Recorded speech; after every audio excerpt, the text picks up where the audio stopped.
and participants.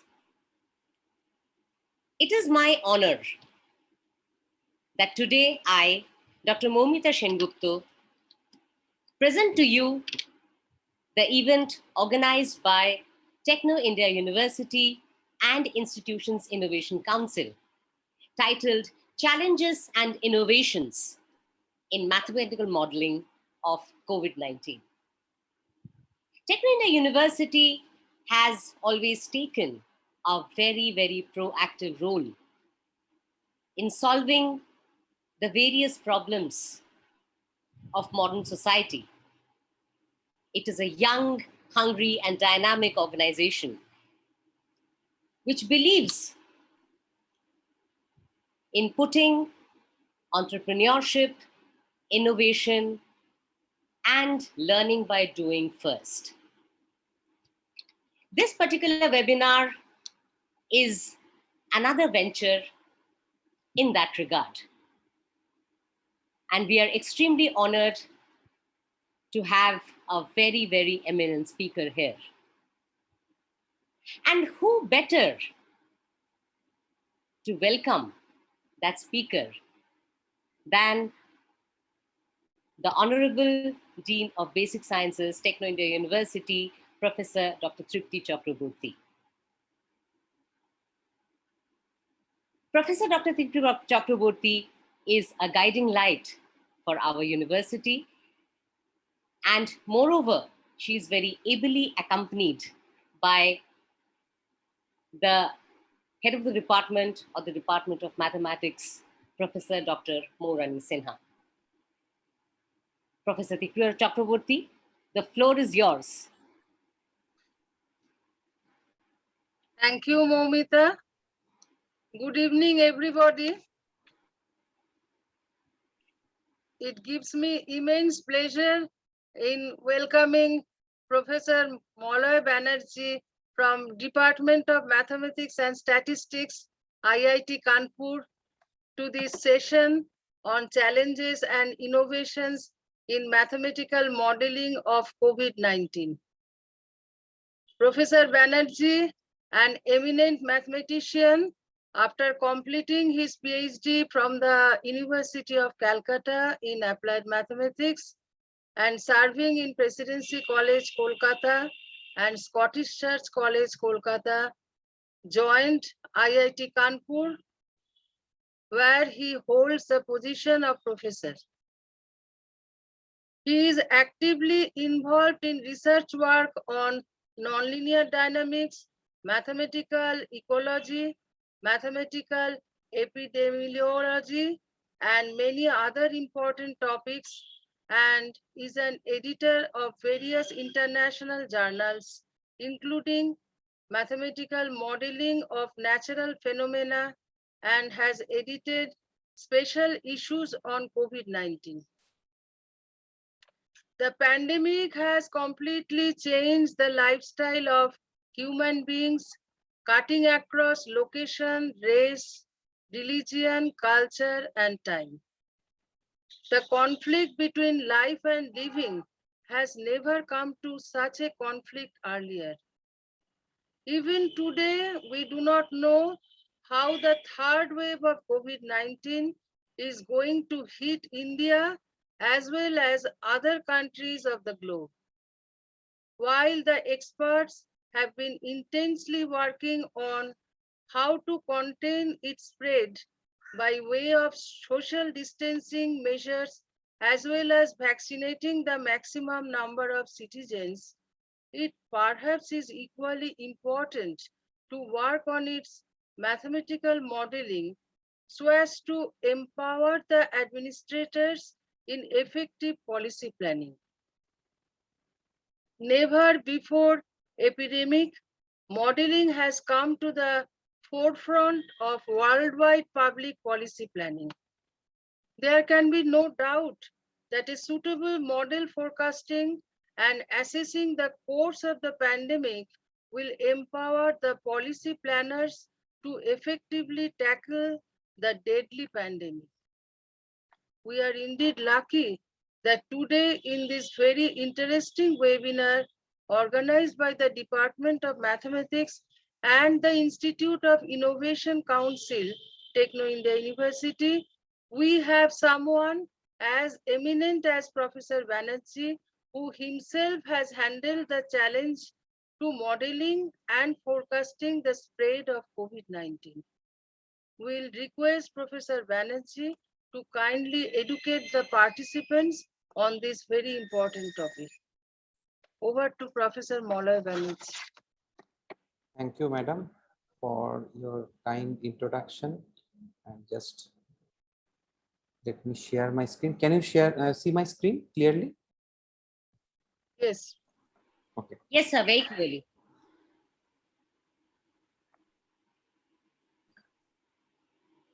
Okay. Thank you very much for your kind introduction and also invitation. First of all, I must say that it is a rare opportunity for me that when before delivering the talk, my teacher under whom I did my master's degree, she is introducing me. Thank you, madam, for your kind introduction. And before proceeding further, I must mention that I am not an expert in this area. Rather, if time permits, at the concluding section, I'll mention the brief history that who and why I am in this area of research. So first of all, I must mention that still it is a topic of interest of mine. I'm still learning several aspects of this epidemic modeling as well as pandemic modeling. And the main point I want to make it clear that in several media, there is some news items, that is the forecasting of COVID third wave, etc. That is done by IIT Kanpur, but I'm not in that particular group. So my work is little bit different, more involved towards the mathematical modeling, and it is a challenge to me to talk about challenges and innovations in mathematical modeling of COVID-19. So in this talk, I will go through this couple of topics. Of course, I will try my level best to be on time. So first of all, I'll talk about little bit about the COVID-19 data. That is, from data, how can I understand, or how can we understand what to model, how to model, and how much can be modeled. Then I'll say a few words about mathematical modeling we have done so far for the COVID-19 and made some mathematical prediction, not prediction about when next wave will come, how large it will be. It is quite difficult to make such kind of predictions. And then I'll talk about our little bit of work towards the vaccination policy. And afterwards, I will say a few words about the COVID cases in India, why it is so much difficult. And finally, I'll come to some challenges and innovations which can be took up in near future, of course, within the research community in India. So first of all, we are all familiar with these pictures and these phrases, coronavirus, COVID-19, etc., etc. And finally, we are all looking for not vaccine, rather effectivity of the vaccine. So let me start with some data which is available so far and what kind of information we can gather out of this COVID-19. So this is a just a representation of daily infected data across the world till 18/7/21. So that is up to day before yesterday. So this is just daily data.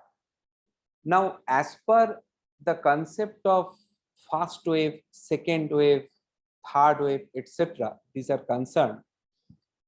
If you can recall that by this time, that means this time period, March, April, May, June 2020, each country have observed the first wave of COVID.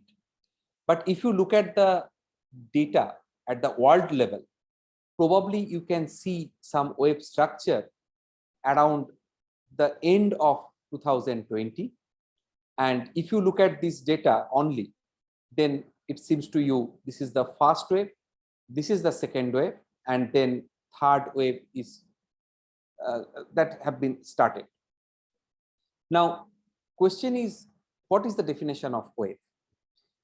According to my understanding, in case of COVID-19 or any epidemic spread, first wave, second wave, all this terminology comes into the picture when we can see the basic reproduction number goes below 1. And after that, again, we can see that this basic reproduction number coming above 1. So there is a valley between two situations, that is a time point before which basic reproduction number was higher than 1, and another time point after which basic reproduction again becomes greater than 1. If you look at that definition, or if you follow that definition, then as per daily infection data of the world is concerned, you can see some sort of local maxima, but these are not at par with the definition of wave for epidemiology. Next, if you look at the daily death data, then you can see some local maxima you can observe here, some local maxima you can observe here, and so on. But these are not enough to identify different mechanism what is going on. Rather, we can say it is a quite difficult challenge, or it is a very challenging problem to model the COVID epidemic progression across the world. Rather, what would be beneficiary to make some model, some country where most of the informations are available. So for that purpose, if we look at the cumulative infection data for some countries, then we can see that United Kingdom, that data of daily infection is at the top. Then we can see the data from India, followed by data from Brazil, etc., and few more countries. So these all data, information, graphs, these are collected from Worldometer platform. Now, what is most important, these data are actually plotted over same scale. At the same time, apart from the infection data, if we can check the cumulative death data for some countries, so you can see some kind of alteration. Then Brazil overtakes data from India, but United States still at the top. But at the same time, we need to keep in mind what is the total size of the population. So if you start taking of different parameters or different aspects of the data involved, then you can reveal so many important aspects of this disease progression. So this is one such table where you can see the name of the countries are arranged in an order where the number of cases in a descending order, of course, with respect to the figure or graphs I have shown you till the last slide. So as per the last slide, we have seen the data for these 7 countries. This is the total number of cases as of 18 July. This is the total number of COVID-related death recorded so far. And this gives an interesting figure, that is test per 1 million. And what is most interesting to observe, that in US, per 1 million population, their testing result shows 1.55 million testing. And if you look at the same figure for UK, you can see 3.4 million testing compared to 1 million population there. And in some other countries, for example, in case of India, Brazil, etc., you see that per 1 million, 0.32 million people have been tested. So that means it clearly indicates not every individual in India have been tested so far. Just to understand what is the current situation of COVID antibody distribution across our country. At the same time, if you look at the total number of cases in these 7 countries and compare with the total population of the country, it reveals another parameter. So if you look through the data, then different parameters you need to understand. And once you can see that some countries, they are reporting that these many tests they have been performed. For example, in case of UK. So one question we need to answer that cannot be read from the data, but we need some additional information that whether there is any reported reinfection or not. In case of UK, I can give you answer not quite confidently, but in some cases, as I have read in several articles, there is a reporting of reinfection, and reinfection data is easily available in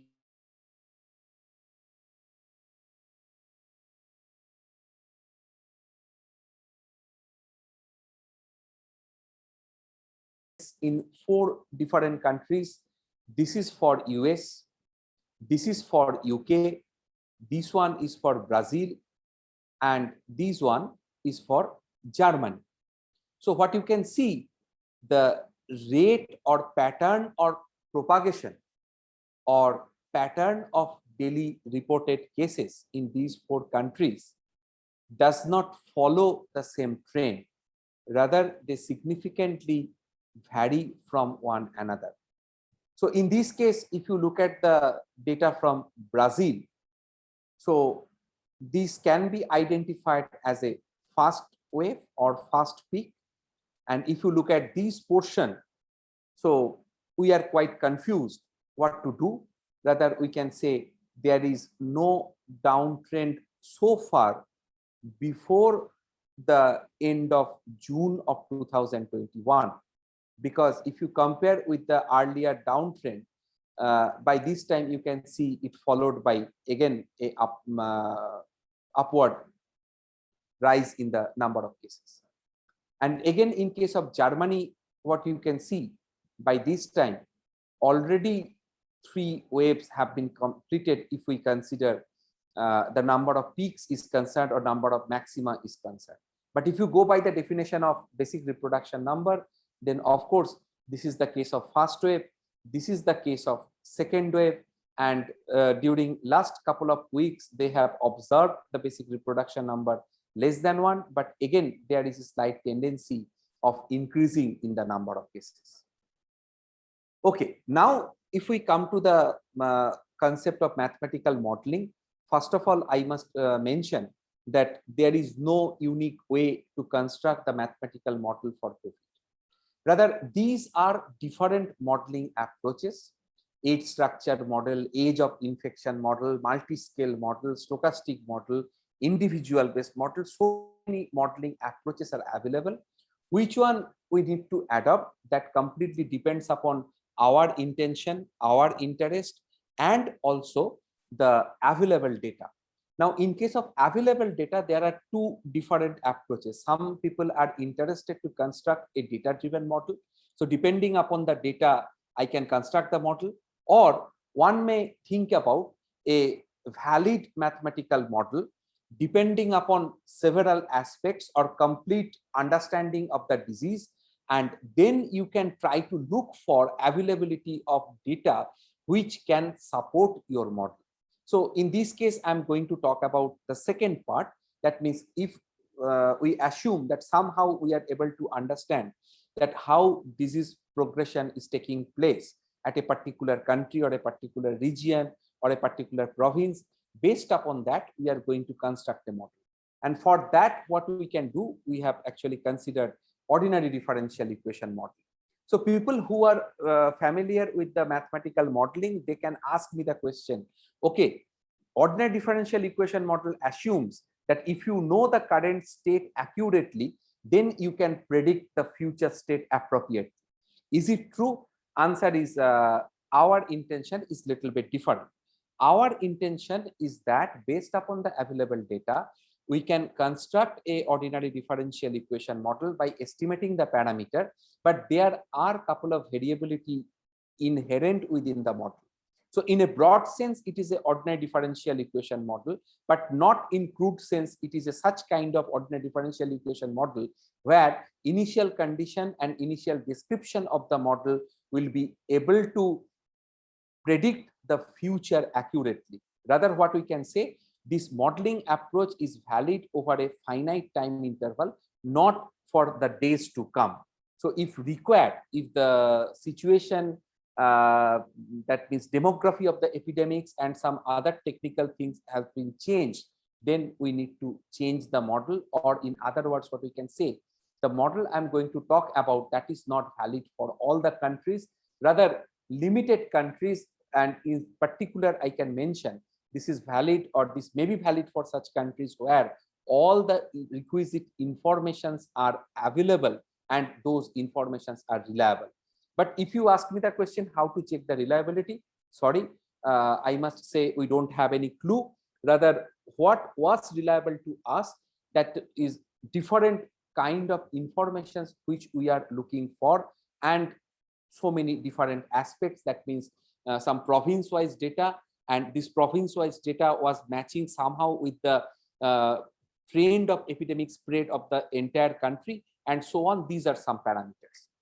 So of course, please excuse me that I'll not be able to talk about all these aspects within this 40 to 45 minutes time period. So before going to our model, let me give you a brief introduction about the ordinary differential equation model. That is the simplest model of Carmack-McKendrick SIR model, just to give you a clear-cut understanding of different aspects of ordinary differential equation model. So here what is assumed, that entire population under consideration is divided into three compartments: susceptible, infected, and recovered. You can call it as removed, because in this book, Maya Marcheva's book, it is mentioned as removed, but in some other literature, R also stands for recovered. And what is the assumption? That due to the infection, it is transmitted from human to human. So that means a transmissible disease, not by the vector or by the bacteria or something like that. This is a case of viral epidemic spread, where once susceptible are coming in close interaction with the infected individuals or within the close proximity of the infected individual, susceptible will become infected. And after some treatment or medical intervention, they will recover from the disease, and there is no disease related death rate. So based upon this assumption, we can think about the simple SIR model, that is rate of change of susceptible compartments is governed by this term. That means once susceptible individuals coming in interaction, or they're interacting with infected individuals, they are becoming infected, and after certain time period they will become recovered, and as a result they will depart from the infected compartment and will join the recovered compartment. And this initial condition says that all these three quantities are greater than or equal to 0 at the initial time. And some quick mathematical result we can derive based upon easily up to +2 level mathematics, that if you sum up these three equations, then the derivative of S, I, and R is equal to 0. So that means over the entire time period, population remains constant. And as I have mentioned, that there is no disease related death rate, and also it indicates there is no birth or immigration or emigration. Rather, this kind of model is valid for a small closed population. And also the fact is that what happens, that two time points are very important. 0 corresponds to the time point when first infection have been reported, and final TF stands for T final. That means once the epidemic outbreak is over. And then sum of these three components is equal to N, which is constant, that is the total population. And in this case, I can show you one simple data that is available in the British Medical Journal in 1978, where they have reported the infection data of influenza in a boarding school, and data looks like this one. And from this data, what we can understand, there was information about total 763 number of residents, and there was also one report that after the influenza is over, 90 border was able to avoid the disease, and these are the initial time point from where we are going to start the analysis or model simulation. And depending upon the average infectivity period, it was estimated that alpha is equal to 0.476. And if you match the simulation result with the data, then you can see that this simulation result of total number of infected per day, that matches with the data pretty well. And now if you want to have a look at the other components, that means S and R component, then they looks like this one. So number of susceptible will decrease and ultimately saturate to some value, and this value is 19. So that means whoever was able to escape from the epidemic, and this is the number of infected, and this is the number of recovered, which is increasing and ultimately approaching towards some asymptotic value. Now the point is that in case of COVID, this kind of simple model is not applicable. Rather, we need to think about much more complicated model. Why? Because there was some reporting of that means different aspect, like symptomatic individual, asymptomatic individual, etc., etc. So before going to that model, let me talk about another model that is called SLIAR model for influenza, where this apart from susceptible, infected, and recovered compartment, there is two more compartment, that is latently infected and asymptomatic infected. So the idea is that once they are having the virus, immediately they are not infectious. Rather, once they become infectious, we can find two types of infectious individuals. Ones are called they are having symptom, and another infectious, they don't have symptoms. So that's why they are asymptomatic, and finally they recover. There is again no disease related death. So for this one, if you construct the model, then what will happen, you can see that here this blue curve represents the number of infected. But what we have for appropriate parameter value or for chosen parameter value, latently infected compartment is much larger compared to the asymptomatic compartment and latently infected compartment, as well as infected compartment.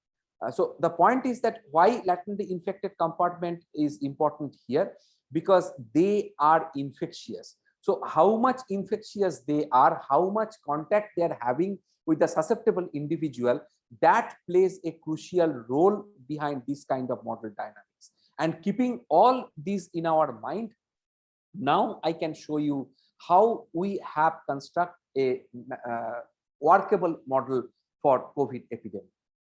So what we have done, we have considered susceptible compartment, then exposed compartment is divided into two parts.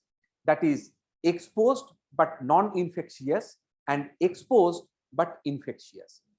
And the point is that at this stage, if you perform any diagnostic test, so there is high chance that test will show you some negative result.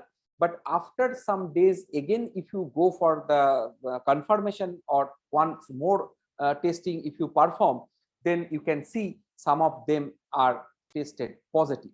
And once there is a group of people who are tested positive, they are divided into two groups, that is infected without symptom and infected with symptom. So they are denoted by I1 and I2. So apart from that, what we have assumed, there is a quarantine compartment, hospitalized compartment, that is denoted by J, and recovered compartment. Apart from this, there is also disease related death that is not required to be incorporated into the model as a compartment, because the dead individual, they will be removed from the population, and that's why they don't have any contribution to the disease propagation. And the flowchart of our model looks like this one. And at this stage, I can say that our model might be valid those countries, for those countries where this kind of formalism is acceptable.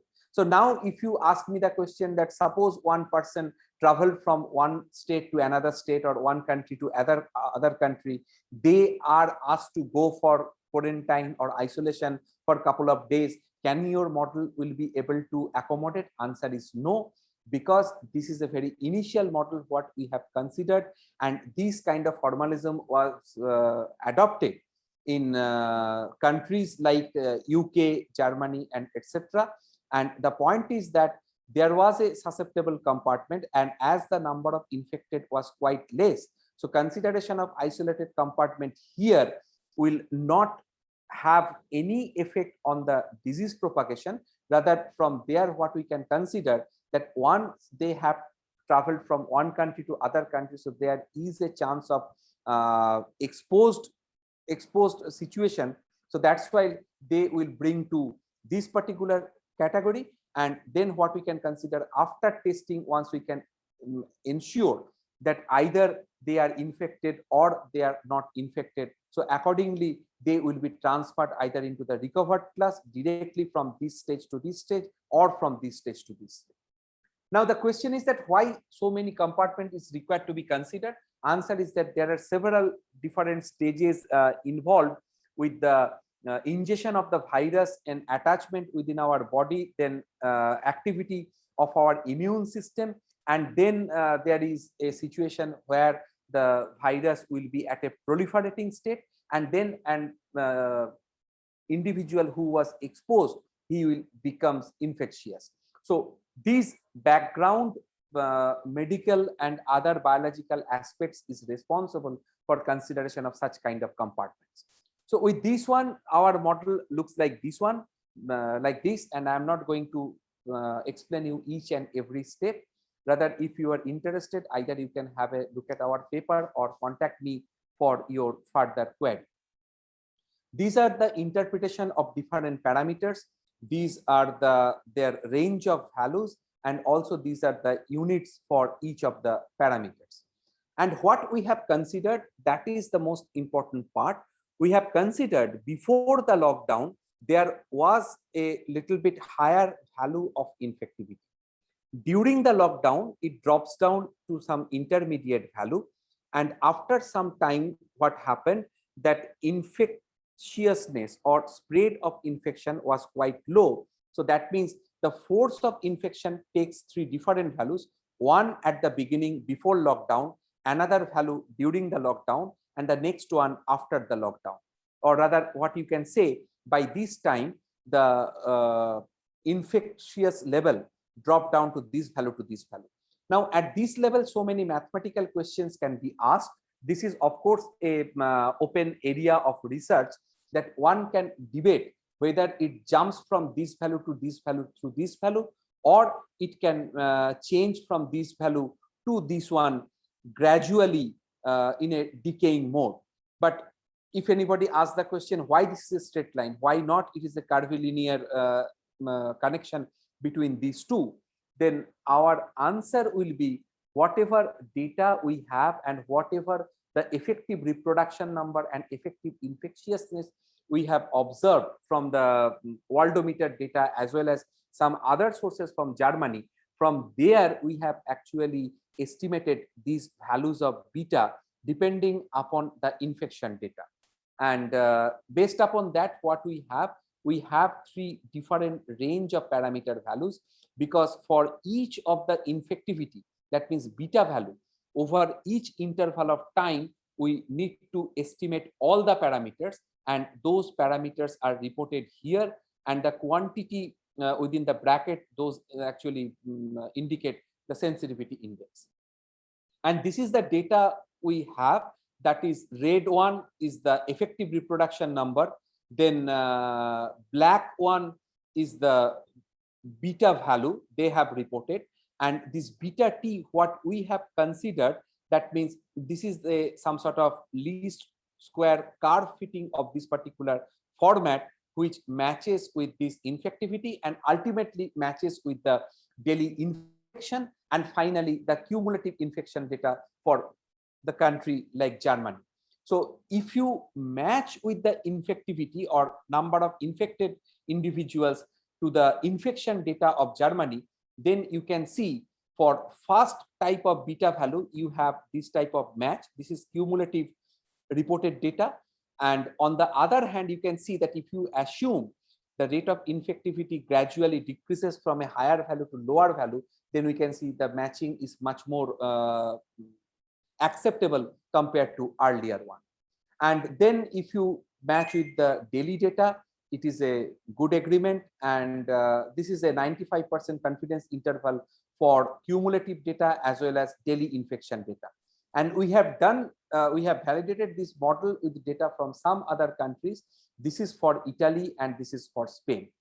So next, what we have done, this work we have completed in June 2020, and our speculation was, if the lockdown restrictions are relaxed, so there might be a possibility that some people will follow the guideline, that means COVID protocol. They are wearing the mask, they are washing their hand regularly, they are not going to any kind of party or social gathering, but some of them, they might not follow these restrictions. So as a result, what might happen, hypothetically, we can divide the entire population into two groups. One of them, they are following all the guidelines, another of them, they are not following the guideline. Based upon this assumption, what we have predicted, or what we have speculated rather, that if your infection data, infection level and basic reproduction number lies at a certain level when the lockdown restrictions are withdrawn step by step, then depending upon the distribution of the population into two groups, that means how many of the individuals or what percentage of the population they are following the protocol, other is not following the protocol, depending upon that, we can see if more than 20% population does not follow the COVID protocol, once the basic reproduction number is less than 1, but the question is whether less than 1 means it is 0.99 or 0.01.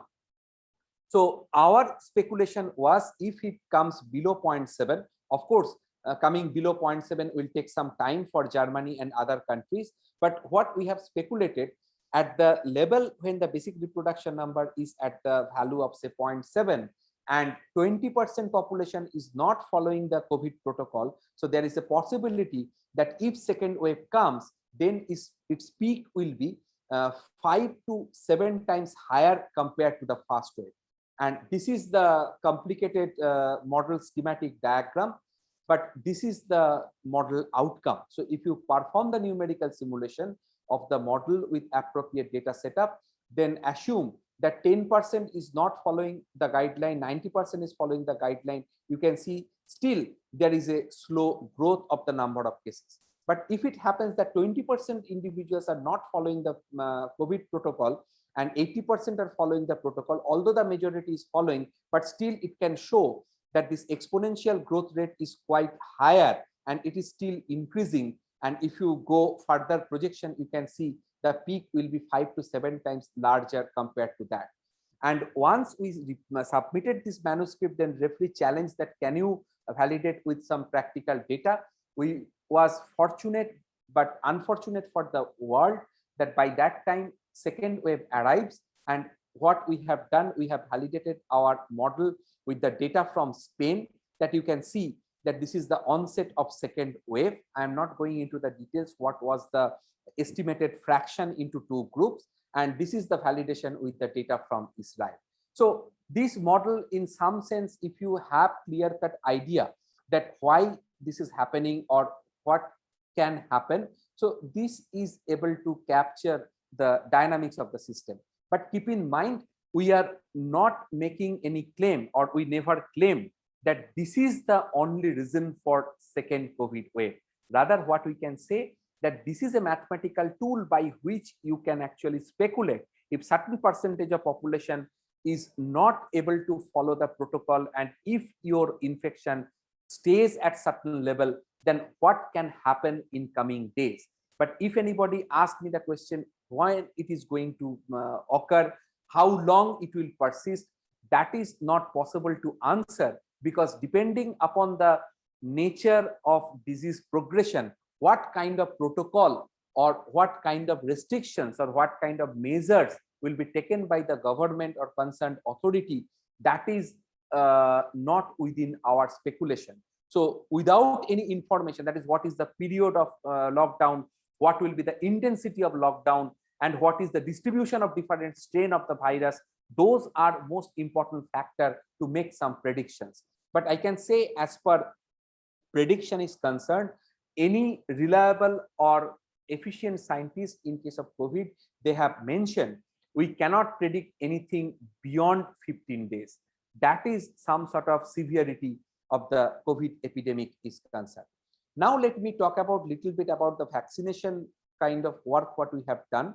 Our assumption was that vaccination will not be available at a time, rather vaccine will arrive in some sort of bunches, and then our main idea was that to set up a model and to show that what percentage of population is required to be vaccinated in order to control the disease or in order to control the further progress of the disease. But keep in mind, this is with the assumption that once vaccination is started, there will be enough number of vaccine, number one.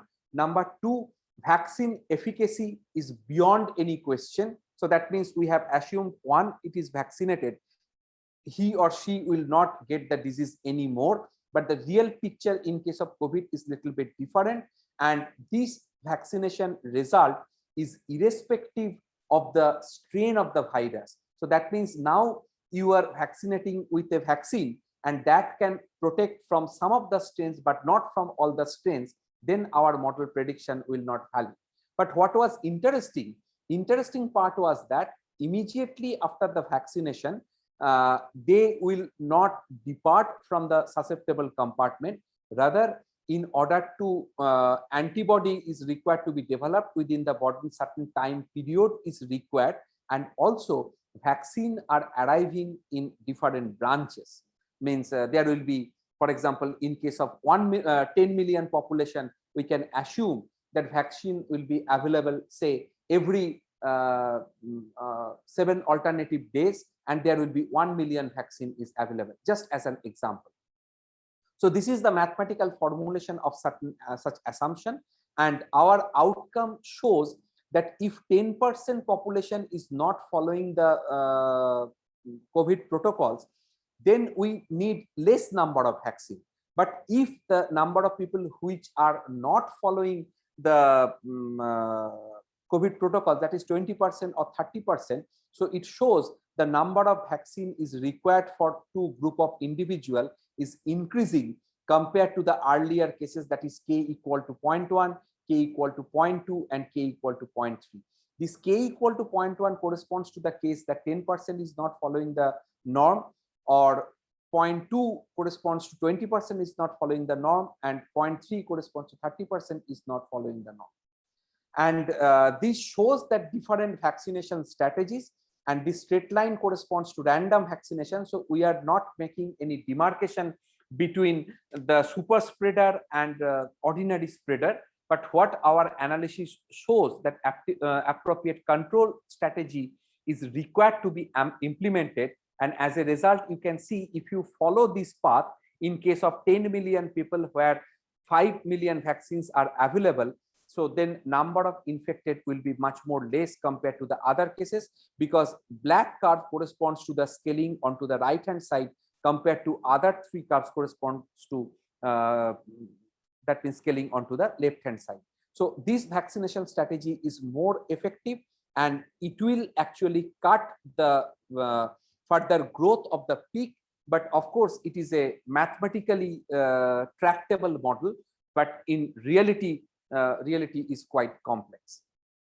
So now I talk a little bit about COVID cases in India. According to my opinion, it is not very easy to understand, because I can show you a couple of pictures through which you can understand that disease propagation in India is quite complicated.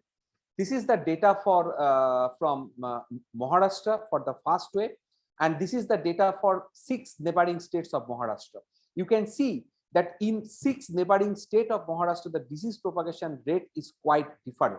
And as a result, the model or formalism available or applicable for Maharashtra might not be applicable for these two states. But as per our model, we have fitted the data for Maharashtra and other 6 states. And what we have shown that once the lockdown restrictions are withdrawn and people are allowed to move from one state to other state, and this is actually a 2-group multi-patch model. I am not going into the mathematical details, just to show you that how the model looks like. Then what we have observed that depending upon the number of individuals who are moving from one state to other state, either after testing or without testing, then there is a chance of sharp rise of the second case. And at that time, we have reported this result, or we have speculated this result at the end of 2020. And that's why we made this some sort of scaling up to the beginning of January. And you know what is the actual story for second wave in Maharashtra.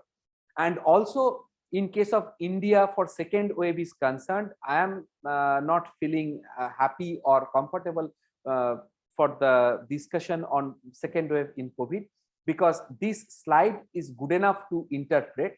Here, what I have done, I have incorporated the daily infection data and daily testing data in the same scale. Left hand scale shows the daily infection and right hand scale shows daily testing. And you can see when the number of cases was in a rising mode, the number of testing was on a declining mode. Once the number of cases started declining at this time period, there is a certain increase in number of testing, but again, there is a decline. I don't know whether it is some sort of measurement or action taken by the government or due to the lack of availability of testing kit.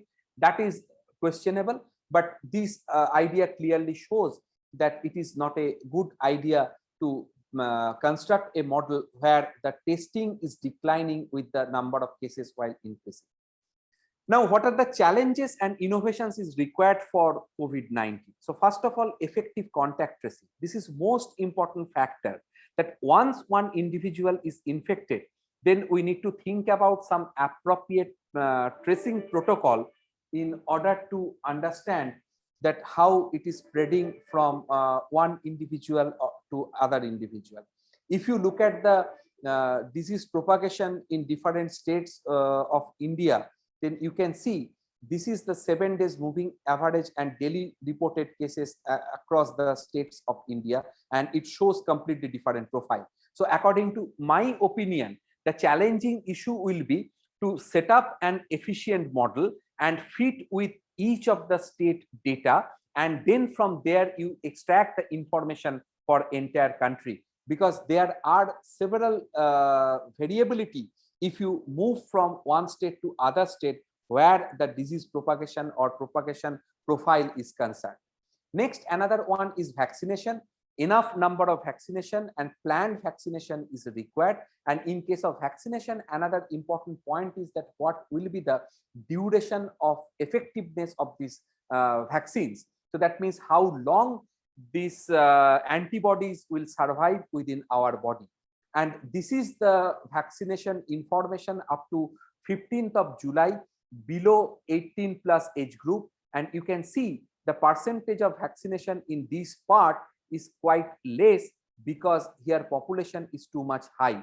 So according to my understanding, before opening of school, colleges, etc., I should believe that vaccination data for different age group, because these groups also contains teacher and also non-teaching staff and other persons who are involved with the education. So there will be some sort of uniformity of the percentage vaccinated across the country. Otherwise, there might be a chance of some unwanted outcome. Then the optimal vaccination strategy, who is required to be given vaccine with first priority? Of course, those may spread the infection if they got infected, or the individuals who can catch the infection. And also I have mentioned efficacy of the vaccine. And also the important part is that effective treatment protocol is required to be designed. But in that case, we need some efficient data. This is a data for UK, where you can see at this particular website, you can verify there is a age specific death data. So this is the death rate and compared with the mortality rate. So the deaths is compared to, that means who were infected and they died due to COVID, and this is the some sort of mortality rate, not only due to COVID, rather in general mortality rate. So that comparison is required. And also this is the distribution about among the male and female individual once the death at different age groups is concerned. And also you can see that there is a availability of data of different region wise. This is East Midland, East of England, London, etc., etc., because they have mentioned several aspects that what actually motivate them to collect in this particular appropriate way. So such kind of effective data collection and data handling is required in a largely populated country like India. And also the other thing is that available testing kit and testing facilities. And why I'm giving some importance on this, because this is some sort of nice presentation of the data from UK up to 20th of December, and that you can see that this blue card corresponds to PCR tests have been performed or conducted on each day, but this gray color card is actually represents the testing capacity. And what you can see that from November and onwards, they have increased their testing capacity enormously. And as a result, they were able to perform more and more tests. That means 4.5 tests per 1 million population. So 4.5 million was tested per 1 million population because they have enhanced their testing facility enormously. Apart from that, that is handling large data that I have mentioned, because whatever information is available across the country, that is required to be understood for India also, because what is the spread of different strain across the country is required to be understood.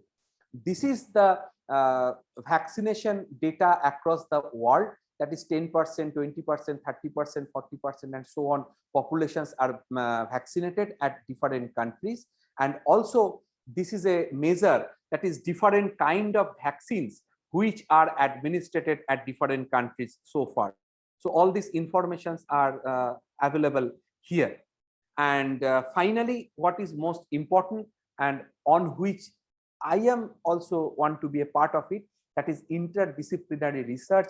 That is the need of the hour in case of India. In India, there is very few institutes or research organization where people from different discipline can sit together and work on it. So let me stop at this position after some references. These are some of our other works. If anyone interested, they can have a look. Certain different kind of aspect, that is immunoepidemic aspect, and some other measures of basic reproduction number, and why that lockdown mechanism is somehow effective for the control of the initial spread of the disease. We have discussed these things. These are some standard references. From these sources, we have collected the data, and these are two book I must mention, which you can have a look if you are interested to work in this area. And for COVID, I must suggest these two literature. This is a paper and this is a news article which might be helpful. One talked about that ground reality versus model-based computation of basic reproduction number in epidemic. They have talked about the fact that if you consider different model for a particular available data, you can have different prediction or different measure of the basic reproduction number. And this is a very nice article where it has mentioned that traditional model for disease spread may not work in case of COVID-19. But unfortunately, the result or research article published so far on COVID-19, that is more dangerous than COVID-19 for mankind, because so many models, they have considered demographic parameter. But if you look at the classical literature, it is clearly mentioned without 10 years data, no one can have any idea about the demographic parameters. And lastly, this is my COVID team. So some sort of positivity, that is COVID according to my understanding, stands for collaboration, observation, visualization of infectious disease modeling. This is the person, Vitaly Volpart, who actually dragged me in this area and encouraged me that, okay, I can contribute something.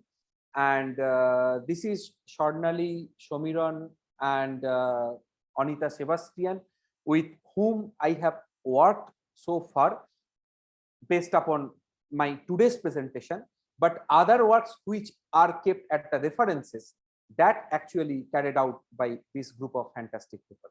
Thank you very much for your attention.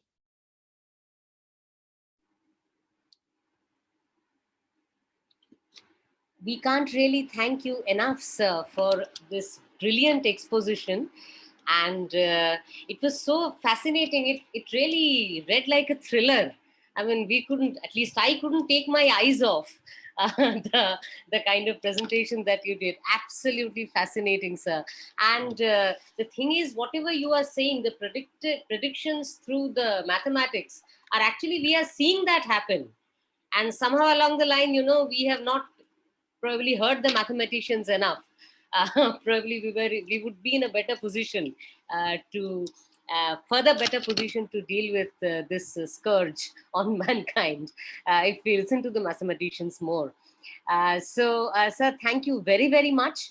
And we now move on to the question answer session. Yes. We have a few questions in the chat box, sir. You have access to it.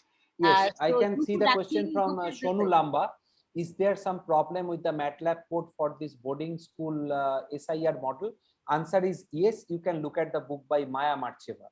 Then yesterday I was trying to run that, but it was not working. Okay, so this is not the right platform to discuss about it. You can contact me personally through my email address.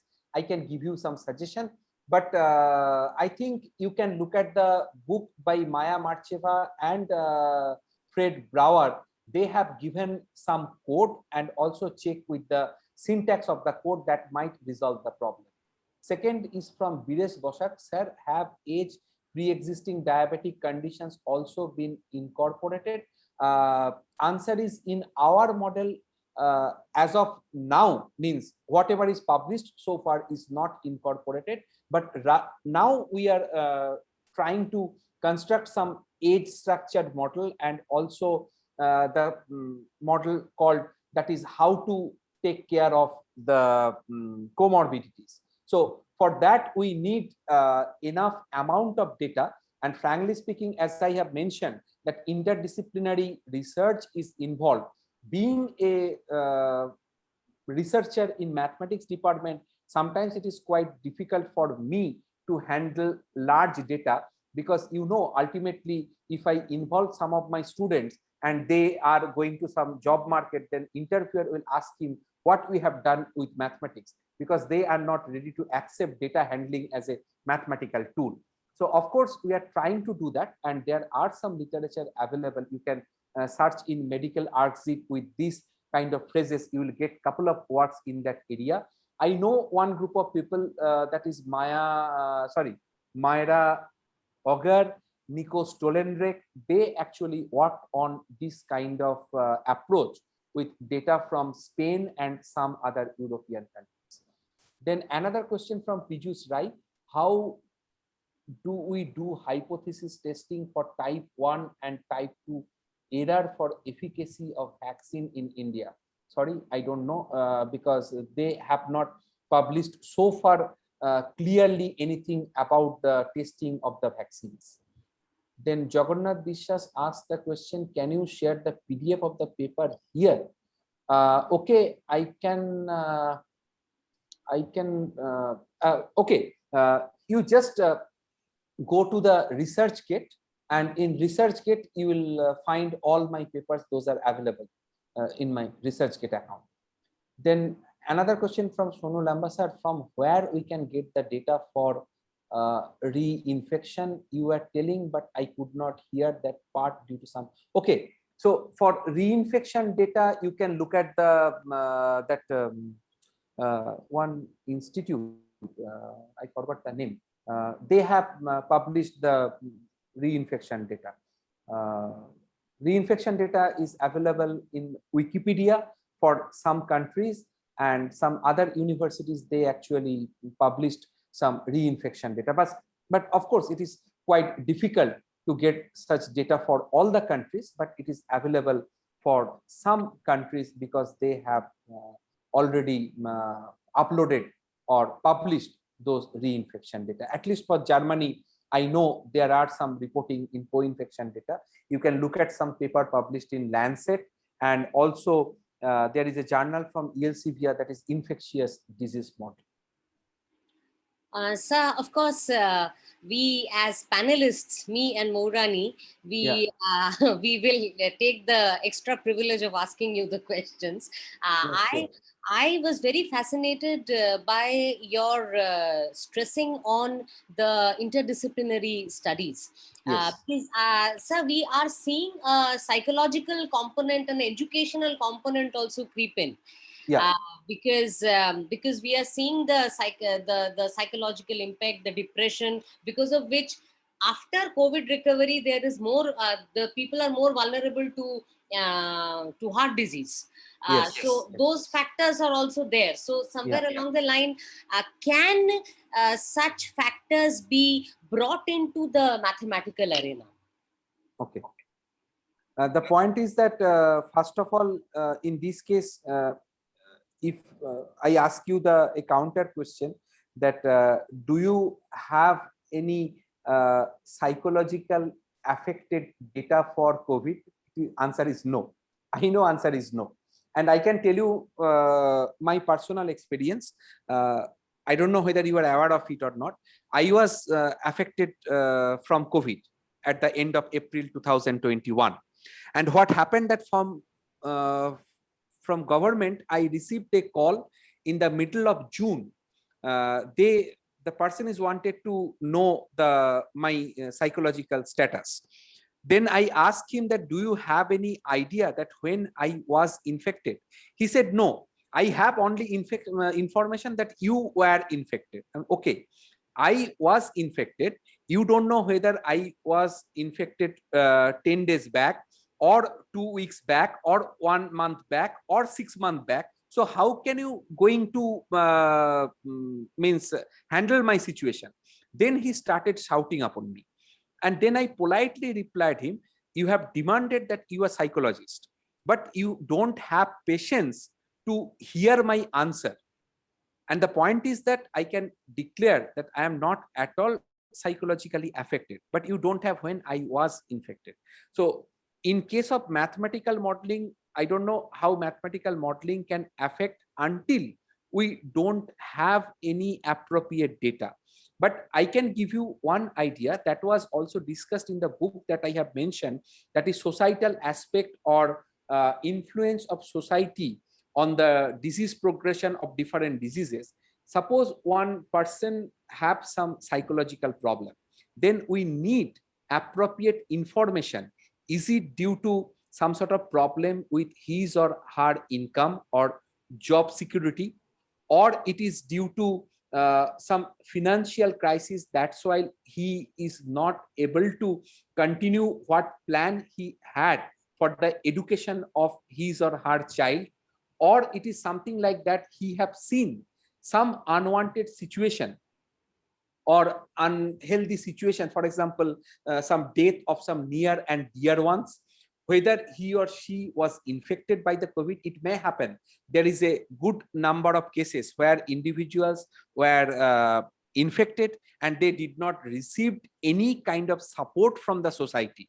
So the main origin or different possibility or different origins of infections are required to be understood before constructing such kind of model, because this is a behavioral model, and for that we need huge amount of information and huge what should I say, that data set is required, and then data retrainment is also important before construction of appropriate model. So maybe, sir, in the next 3-4 years, our young researchers will do studies on these. Yes, because they can be trained that how to collect data and how to manage the data depending upon their effectiveness and as well as necessity. Absolutely, sir. And that's all I have mentioned in one of the article that data handling, that is very much important. Very important, sir. Very important. Moorani, you have a question. No, we'd like to hand over to Professor Ravi Ranjan. He's waiting actually. Okay, okay. Yeah, yeah. Ravi sir, please. Yes. Hello and good afternoon, everyone. First of all, please accept my sincere gratitude, first of all, for Professor Morani Sinha for organizing this very interesting session.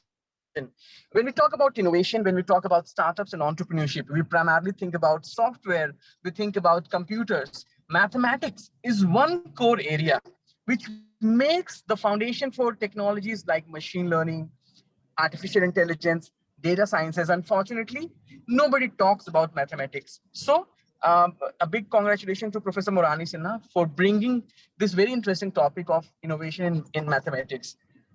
After, after that, I would like to extend my congratulations and my sincere regards to Mr. Malay Banerjee, our guest speaker for today. Thank you so much for taking out time from your busy schedule and joining the event today.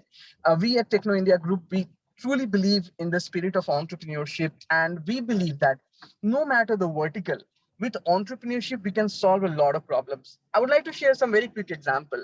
When COVID-19 pandemic was starting and spreading across the world, there was a startup based out of US. They used a mathematical formula to figure out which countries or which regions have a chances of high infection based on the R naught number.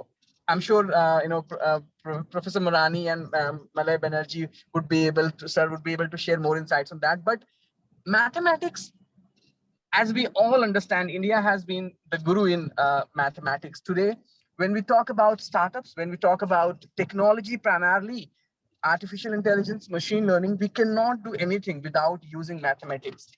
Now, I would request all the students, I'm sure with this session, you must have understood how we can use mathematics in a very interesting and innovative method. I would request all of the students to think about how you can use mathematical formula in a lot of technology segments. You might as well want to collaborate with some of the students from computer science because they need a lot of help in mathematics. And I would also request Professor Morani Sinha, maybe we can think about how we can create a learning opportunity where students from mathematics and students from computer science can collaborate together, because as I mentioned, a lot of technologies are dependent on mathematics. As I mentioned at Techno India Group at IIC, we are very proud that we have been able to organize this session. And I'm very sure this is just the first of many sessions from the mathematics department. Thank you so much, Professor Sinha. Thank you so much, Mr. Banerjee, for joining the event today. Thank you, Ravi. Momita, should I go about with the vote of thanks? I think time is up. What do you suggest? Absolutely invite you to do that, Morani. And, before anybody else, I would thank you for bringing me in. And I was actually, it is Tripti ma'am. I don't know ma'am is here or not. Because Professor Malay Banerjee is his student also. Program. Really, we should have sir again on another session. We really want to know more. I am particularly so thankful for definitely everyone present here, but my BTech students, definitely they have been benefit the most today. They know actually now. I'm sure something went inside them about how to apply mathematical modeling for such a current topic as COVID-19. So thank you for that very much. Tripti ma'am, would like to say something before we end? You give vote of thanks, but excellent presentation, Malay. I'm you. very excited. And my students has also questioned you. Let me see that if we can apply this model in our research work, and they will consult with you. Just 1 minute, Mr. Chakraborty will speak something. Hello, sir. Hello, Malay. How are you? I'm fine right now. Okay. Malay, I just wanted to know one thing from you, just for my knowledge. Yeah. No, there have been a number of mathematical models initiated, one by IITs, one by, ISI and other places. But is it true? I'm told that, all the models fail to predict the actual surge of the second wave. Yes, Is that yes. true, or you could Yes, really yes, predict? it is true. The point is that if you look at the means reliable literature, that means which have some valid point, they have clearly mentioned that in case of COVID, we cannot predict for more than 10 to 50 days due to Okay. complete variability of these things. And the reason is that I can try to quickly give you answer to this question, because as of now, no country have actually keep a track of the mutation of the strain. Yes. Afterwards, it is actually reported that, okay, now this strain is have emerged, and this is the strain of concern or strain of threat that is required to be tracked. But during the model prediction, nobody had thought about it.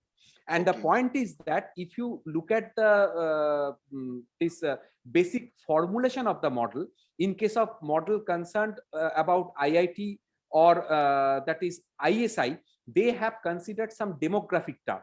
But if you look at the Gita on epidemiology, that is the book by Roy M. Anderson, it is Okay. clearly written that for demographic parameter, you need data for 10 years. Without Okay. 10-year data set, you cannot have any demographic parameter. Another mistake they have done in case of death rate, they have considered COVID related death and natural death rate. The simple mathematics, not mathematics, rather I can say arithmetic, give you the clear cut idea. COVID related death that can happen at most within 60 days span. That's why UK government, they have published the data up to 31st December 2020, that how many individuals they died after 60 days of tested positive. Oh, That is one case. And also they have published the data, the death certificate over which the COVID is mentioned. So they have actually segregated between these two things. Now, in our Indian model, in most of the model, what they have considered, natural death rate also. So now the question is that COVID related death rate is of 60 days duration, natural death rate on an average in case of India 75 years duration. So if you make the reciprocal of these two, then the second one will not come into a significant decimal place compared to the death within 60 days. So in order to make a appropriate or reliable or acceptable model, we need to think about multi-scale model, but no one have done that. So they were in some sort of competition that I have to make a prediction and then I have to mention, okay, I am the winner because I have predicted this one. yes. But as I have shown in my presentation, in case of India, probably maybe in order to match the sum of the prediction, they have decreased the number of testing. Where it was required to increase the number of testing, they have actually decreased the testing. Right. And you know from madam that myself and my entire family was infected. Yes, I know. Even in Kanpur IIT, they have not go for second test, that whether we are tested negative or not, due to lack of the testing kit. This is the real scenario of India. I understand, Malay. And thank you very much for the answer. In fact, I was sitting quietly, in the back and listening to your wonderful lecture. Thank It was you. really illuminating. And once again, I'm thanking my wife and Maurani for Yeah. organizing this wonderful session. And as I think Professor Moumita Sengupta proposed, let there be one more session with Professor Banerjee. Yes. Because, now the entire country is asking one question: third wave or not? The third wave, we are really worried about. Answer is yes, because I can tell you these things from medical or societal point of view, not from mathematical modeling Yes. point of view, because across the world we have seen some surge of third wave at certain places, and there is no plan that India will be cut out from all those countries. So there will be some sort of inflow, some of the outflow due to the individuals traveling from different countries. And also we don't have any appropriate map of different strain across the country. So which strain will develop, which strain will come up, which strain will mutate, nobody knows. But as there is a case of third wave at several countries, and already we can see just from arrival departure schedule of different airports, you can see international flights are Yes. traveling. and Yes. there is no some sort of appropriate testing protocol is maintained across the international airports. So that's why we can say we cannot able to save our country from the third wave, but of course our joint effort can minimize its pitfall. That is the main thing. Thanks, Maulana. Thank you very much. And thanks, Maulana, for giving Thank me the you. opportunity of Thank asking you, this sir, question for to your Maulana. question. Thank you very much. Thank you, Thanks, sir. everybody. Thank you, sir. I will request Mola, you study, and then after 6 months, you again come to this platform and give enlighten some new ideas that will enlighten our scholars, and we will be very happy. Yeah, thank you. So Thank you. I end here, madam, the session with the vote of thanks. Yes. At times when health is the only wealth, I express my gratitude to every member present here who made this webinar happen. I am thankful to our Honorable Chancellor Sir, Co-Chancellor Madam, Mekut Sir, and Pauline Madam. My heartiest thanks to our eminent speaker for such an overwhelming session, Professor Malay Banerjee, Department of Mathematics and Statistics, IIT Kanpur. I extend my gratitude to our Honorable VC Sir, Dr. Gautam Sengupta, and Director Madam, Dr. Reena Paladhi. My special thanks to Professor Tripti Chakraborty, Dean of Basic Sciences, without whom this webinar would not have happened. I am thankful to our HOD Madam, Dr. Ushmita De, Department of Mathematics, and all faculty members of the department. I am also thankful to ISC President Professor Ravi Ranjan, Shayan, Rupal, and Prama for conducting this webinar. And of course, Dr. Momita Sengupta for moderating the session. Thank you everyone and we look forward for more such sessions. So that's all. I think we end here. Thank you so much. Thank you. Thank you.